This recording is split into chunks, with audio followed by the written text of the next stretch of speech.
D, wait for it, delightful. Check out the name tag. You're in my world now, Grandma. What's up, nerds? So, if you're watching this, you know by the title and the thumbnail that this is my Black Widow review. I just want to say, though, before I get started on my review, that if you like what I do here and you enjoy independent content here on YouTube, please consider subscribing to my channel. YouTube is always changing up their algorithm, and small channels like mine usually get pushed to the back of the line. So I please ask that you like, share, and subscribe, and I thank you in advance. So why don't we go ahead and get started on the review of this movie. This movie is directed by Kate Shortland with a screenplay by Eric Pearson.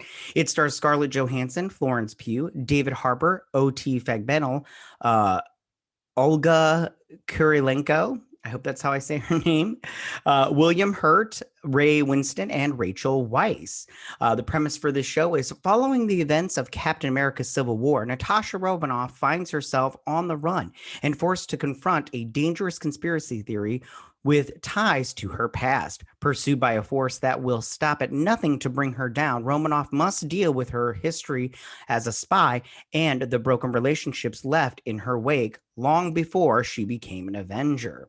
Now, I have to just say, overall, my original thoughts on this were I liked it. I mean, it was okay. I liked it, but it was just okay. It's not a good, but it's not a bad kind of film. It's very middle of the road. I do feel like this movie was too short in making it. They should have made it years ago. And I do think that we waited too long for this movie. I know they wanted to wait until the pandemic was over, and they did a day and date release, and it's doing great at the box office and everything. I personally watched it on Disney Plus. I wasn't going to be taking my kids to see this movie in the movie theater because it's super expensive to go to the movie theater, especially if you're just going with two, like me and my wife. Or if I take my whole family, there's four of us. It's kind of hard because it's expensive. I'll tell you what. But I did like it, but it was just very okay to me. Now, I want to talk about the characters first, and I'll talk about the plot real quick. So, Natasha, this is right after Civil War. Florence Pugh gets awoken up from the nanites that are in her system because she's been brainwashed as a Black Widow. And so she wakes up, and then she is trying to they want to bring down the Red Room, which is a fortress in the sky. I don't get that part. And they need some people. They need the Red Guardian. Was that his name? Oh gosh, I didn't write it down. Anyways, yeah, the Red Guardian. They need him to help them find it. But really it's Melina, which is Iron Maiden. Is that her name too? It doesn't matter. She's the one that knows where it's really at. And they're being hunted down by Taskmaster, which we'll talk about in a little bit. So I want to go through the characters and everything and just talk about them through this movie. Now, we got Scarlett Johansson as Natasha Romanoff. Now, I liked Natasha in this movie. I felt like it was more of Yelena's movie because I really liked her a lot. She was my favorite character, but I liked Natasha in this movie. I felt like she was kind of like this big sister type, and she was just trying to lay low because she didn't want to get captured by General Ross and everything. But at the same time, she was all like, I need to finish this.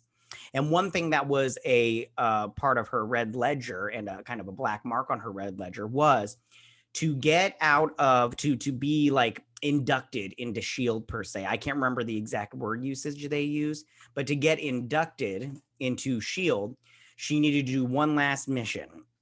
And that was to bring down Dreykov, which is a Russian general played by Ray Winston. And then he runs the Red Room. And she escaped from the Red Room, right? And to get into SHIELD and be like done with the Red Room, she needed to kill Dreykov. Well, what she did was she followed the daughter, and the daughter went into a building that Dreykov was in, and that's how she knew she'd get him. And the daughter went into the building and she called in the strike, and then it blew up the building and everything. And we'll talk about that later in a minute. But then she becomes a member of SHIELD. But she escaped and she leaves Yelena behind. She never goes looking for Yelena. And the Red Room, what they do is because she escaped and their brainwashing didn't work, they started using nanotechnology and they started putting that into the girls. And then they would mind control them. Like they would know, they could see what they were doing, but they didn't have any control over it. So then Yelena, she is in this, and I loved her the most. She was like the best character in this movie. So she gets woken up by this red, like misty stuff. And so then she goes into hiding. She goes to this safe house and everything, and she sends the package to Natasha. Now, the thing I liked about this was that this was my favorite part only because I watched this with my kids, and my daughter she kind of got a little bit scared at the beginning because there is some heavy stuff in the beginning credits, you know, with trafficking, with you know, children trafficking with the little girls. And there was this one little girl, they opened up the shipping container, and she starts screaming, and I was like, that was very memorable to me. But and Yelena and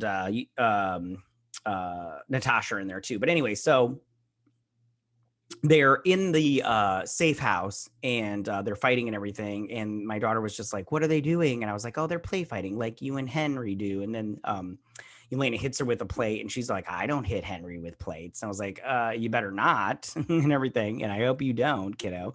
Anyway, so Yelena, one thing that I really like, and they did release this this clip online, was she like bent down. She's like, why do you always do this? And she like flips her hair. She's like, you do the pose. You do the pose. And then like later on, she drops down from this vent and she does a pose, and she's like, oh, I don't like the pose, or whatever she says. I can't remember. I also like that like she kept saying like for instance, they create an avalanche when they break Alexei out of prison, which we'll talk about in a minute. But they break him out of prison and they create an avalanche, and she's like, oh, this would be a cool way to die. Like she's always like, this would be a cool way to die and everything. And then at the end also, she's standing there and she's got her little spear or whatever, and she's all like, and Natasha's like, Yelena, no. And she's like, this was fun. And I'm all like, this was fun. Like she was a good character. I'm glad that she survived and that she will be the new Black Widow going forward. Kind of, maybe, we'll see. I don't know. So we got David Harbour as Alexei Shovofov, Red Guardian, and he was all right. Like he was the butt of the joke a lot of the time, and I didn't really like that a lot.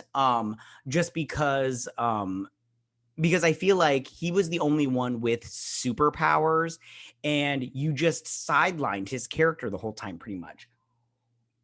I mean, he could have done so much more because he was strong and he had superpowers, and you guys just, and even with, he was fighting Taskmaster, and I'm all like, how is Taskmaster hitting him and he's flying across the room? Can't he just like hit one hit to Taskmaster and he's got super strength? Wouldn't that take Taskmaster out? Because Taskmaster, which I want to talk about in a minute, that part, Taskmaster annoyed me the whole time, and I'll tell you why as soon as I want to talk about one more character before we get to that. But yeah, so I just feel like they sidelined Red Guardian, and it's like, if you're gonna sideline him, why have him in there in the first place? He didn't even do anything pretty much, because like they broke him out of prison and he didn't even know where the Red Room was. So I'm like, why is he even here besides the very beginning? So then I want to talk about O.T. Fagbenal. He played Mason. Now, this was a total like red herring, because the whole time you think he's Taskmaster. He is not. And if you've seen the movie, you know this. He is not Taskmaster.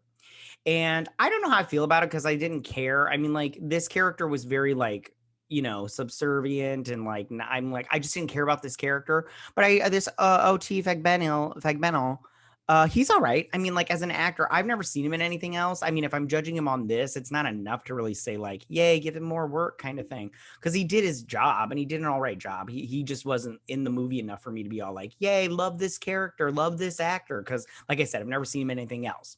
So now I want to talk about the real Taskmaster, because it is not Tony something in the comic books, which I didn't even realize his real name and everything until I was looking stuff up.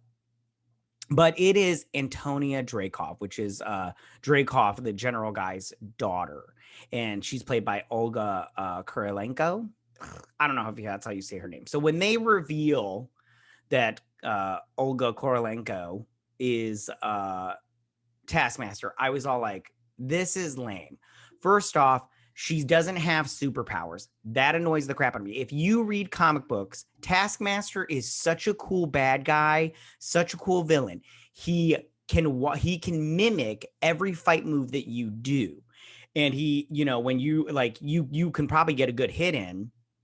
But like they do in this movie, they show Taskmaster watching people's fight moves, and that's what Taskmaster does. He watches you fight, and then he can copy you.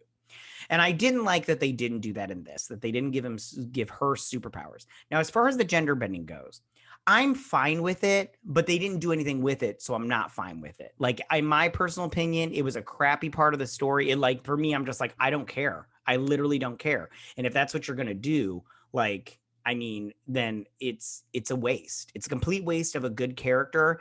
And the fact that it doesn't have superpowers also really annoyed me. I didn't like it, and I wish that they would have done more.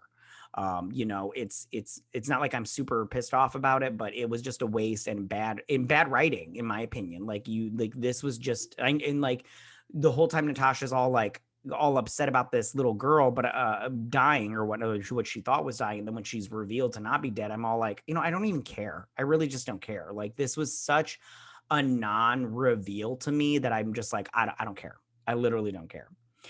So next, William Hurt's General Thaddeus Ross was in it. He was only in it for like a hot minute.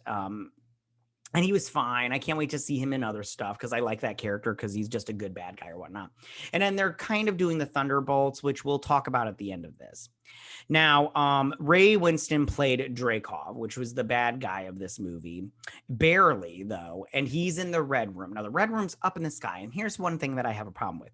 How does anybody not know that how come Melina, which I want to talk about her right after this, because I have problems with her and Natasha. We're going to talk about both of them at the same time. But how is it that the Red Room is this big base in the sky and nobody knows about it? Only Melina knows about it. Like, I'm like, you got to be kidding me. Like, I just don't get it. Like, I'm like, this is so stupid. It's like, they didn't even explain it either. Like, not in a good way. I'm just like, oh, this is so annoying. Like, I wish Marvel would explain things better when they do it, but they don't. It's like, whatever. So, and he ends up dying, which is fine. I thought it was kind of cool that the Black Widows couldn't hurt him because he released a pheromone, and then Black Widow ends up severing the nerve, her nasal nerve cavity thing, so she can't smell, and then that's how she was able to attack him. And then he did get away, but then he ends up blowing up in an aircraft or whatever. And I was like, okay, like, I care about that bad guy. I don't even care about that bad guy. So, and so now I want to talk about Melina Vostokov. She was a Black Widow, but in the comic book, she's, I think, Iron Maiden. Let's see. Give me 2 seconds. But yeah, so she is she's a Black Widow. I think it's Iron Maiden. It doesn't even matter. So this character really annoyed me in the sense that they also didn't do that much with her. I was kind of annoyed about that. But what really annoys me about Marvel in general is what they do with these characters is. So Rachel Weisz's character, she helps with the trafficking of little girls to the Red Room, with the death of those little girls, because Yelena says in there only 1 out of 20 survive, and then Dreykov kills the rest. And then she creates the technology to control these women against their will. And then she also does animal testing with this technology on these pigs on her farm.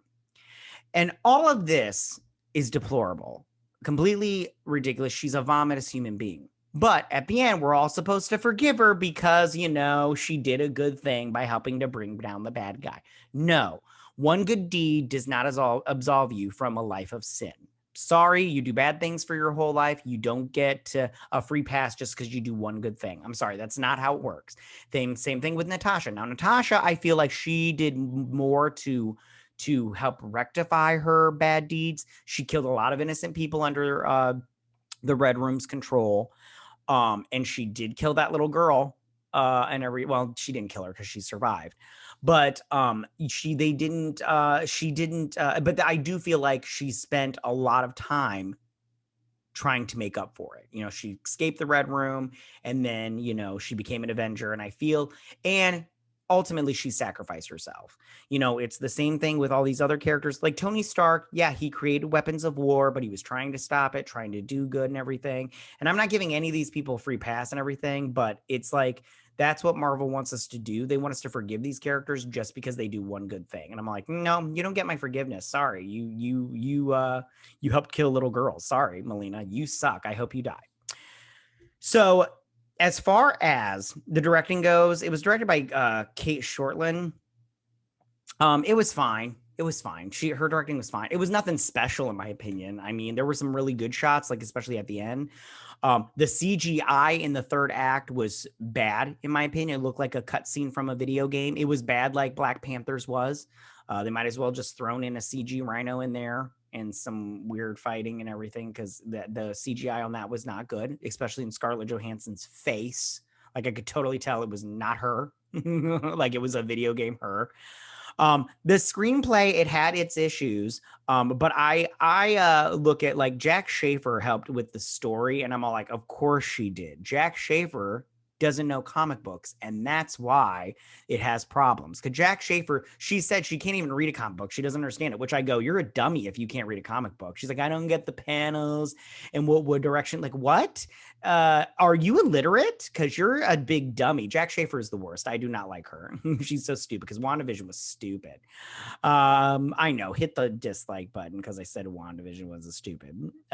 Things that I did like also was I liked the underlying stories of, like I said before, the child trafficking with the little girls, especially at the beginning. I liked that.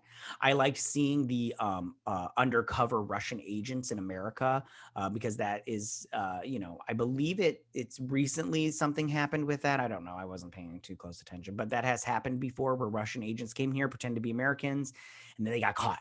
Or they didn't get caught and everything. And then I did like, with the mind control of the Black Widows, because it's like they could be a force for good, but they're not because they're being mind controlled against their will. So, in conclusion, Black Widow is an okay film. It's not bad. It's not good. It's just very mediocre for me. Like if I never saw this movie again, I'd be fine. I probably will see this movie again because it's not like that bad. It's not Thor: The Dark World or, Iron Man 3. But it's okay. It's just okay. So that's my review for a Black Widow. It's now streaming on Disney Plus. It's in the premium access. I had to pay $30 for it, $29.99. Or you can go see it in theaters, where if you're, frugal, you won't pay that much. But if you're not frugal, you will, and everything. So tell me, what did you guys think about Black Widow? Are you happy that Natasha Romanoff's story is over with now that she's dead and this is her solo film and we don't need any more of those? Are you bummed that she's gone? Who was your favorite character? Is it like me, Yelena? I loved that character so much. She was really great. And then did you have the same problems I had, or did you have your own set of problems? Go ahead and leave all your comments in that section down below. If you like this video, go and hit that like button. I won't mind. If you're new to my channel, please hit that subscribe button. I'd greatly appreciate it. And I will see you guys on my next movie review. You guys have a good day. Bye.